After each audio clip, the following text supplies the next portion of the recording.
তিনি যখন রোদের মাঝে খোলা আকাশের নিচে হাঁটতেন, সাহাবারা তাকিয়ে দেখতেন আমরা ভীত সন্ত্রস্ত, আমরা এই রোদের মাঝে বাইরে যেতে চাই না, যেখানে ধান দিলে ক্ষয় হয়ে যাবে, চাল দিলে মুড়ি হয়ে যাবে। প্রচন্ড গরমের মাঝে তিনি হাঁটেন কেমনে? অবাক বিশ্বে উপরের দিকে তাকিয়ে দেখতেন নবী হেঁটে যায়, আর নবীর মাথার উপরে একটা মেঘের টুকরা ছায়া হয়ে হয়ে পাশে পাশে যায়।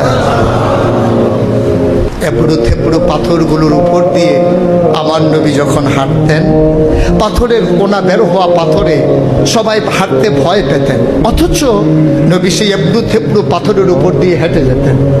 তারা চিন্তা করতেন নবীর কদমের নিচে এই শক্ত পাথর পড়লে উনি কি ব্যথা পান না? পরীক্ষা করার জন্যে পেছনে পেছনে অনেকেই দৌড়াতেন। দৌড়ে দৌড়ে নবীর কদম মুবারকের নিচে যে পাথর পড়ে গিয়েছিল ওরা হাতে তুলে দেখতেন নবীর কদমের সম্মানে শক্ত পাথর তুলার মতো নরম হয়ে গেছে। এ নবী আমার, এ নবী আপনার নবী, এ নবী আমাদের নবী। আমরা প্রাউড ফিল করি।